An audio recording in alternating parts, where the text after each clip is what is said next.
I didn't cry when they threw me out. I remember the slamming door, my mother's trembling hands, my father's voice cracking between anger and shame. "You're no daughter of mine." I was 16, pregnant, and suddenly alone. That night, I slept in the back of a half-broken bus parked behind the old church. The air smelled of rust and rain. I remember pressing my hand over my belly and whispering, "We'll survive." And we did. Before that night, I was the perfect daughter, straight A's, polite, predictable. My parents paraded me around like proof of their success. They didn't raise me, they curated me. Until one mistake shattered their illusion. When I told them about the baby, I didn't expect celebration, but I didn't expect exile either. I begged, I cried.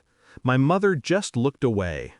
My father's last words before I walked out were cold enough to scar me for decades. "Erase this mistake, or stay erased from our lives." I chose to stay erased. The years that followed taught me more about strength than any sermon or school ever could. I worked double shifts, studied at night, and raised my son, Noah, with the kind of love I never received. But even love hardens over time, especially when it's built on survival. For years I told myself I'd forgiven them, that they were just victims of their own pride. But forgiveness isn't peace, it's camouflage, and I kept mine well hidden. When Noah turned 18, he got into Harvard on full scholarship. That night, as we celebrated, I realized something. Every triumph of his was proof that I didn't need them. But what if they needed me? I checked, quietly. Their lives were collapsing. My father's business, bankrupt. My mother's social circle, gone. They'd lost their reputation, their home, their perfect image. I could have stayed invisible, but fate has a cruel sense of irony. 2 decades after they threw me out, they showed up at my doorstep. It was a Sunday morning. The doorbell rang. When I opened it, I saw them standing there, older, smaller, carrying the same faces but none of the same power. My mother's eyes searched mine like a beggar's. My father's voice trembled, rehearsed but hollow. "We heard Noah got into Harvard," he said. "We'd like to meet our grandson." I let the silence stretch until it cut them. "Grandson?" I repeated. "You mean the mistake you told me to erase?" My mother flinched.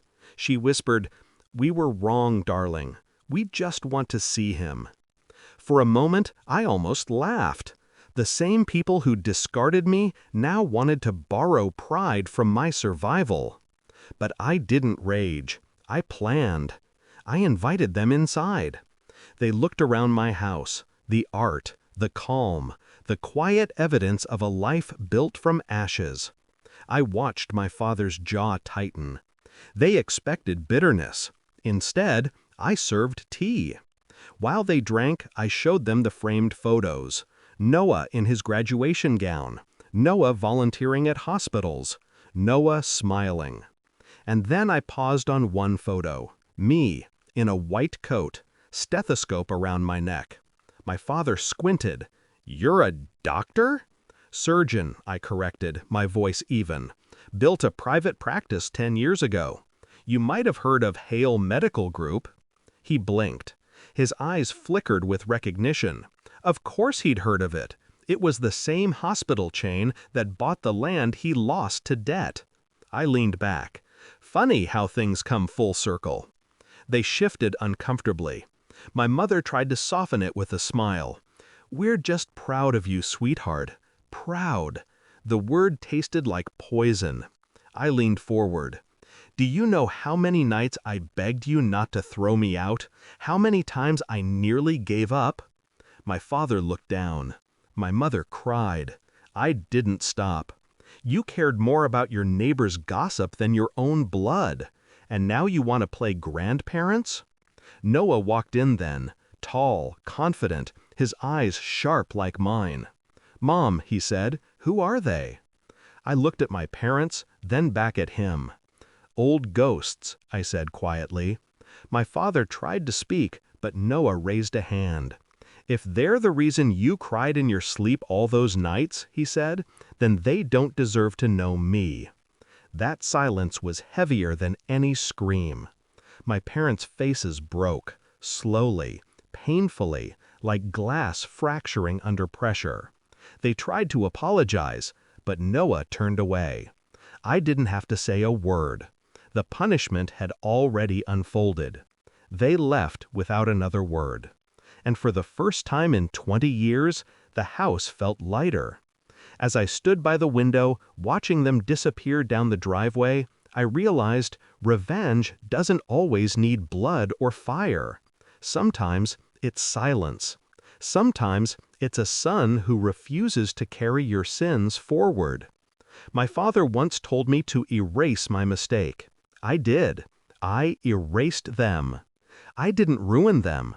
Life just handed me the brush, and I painted the truth they tried to hide. Justice, I've learned, doesn't shout.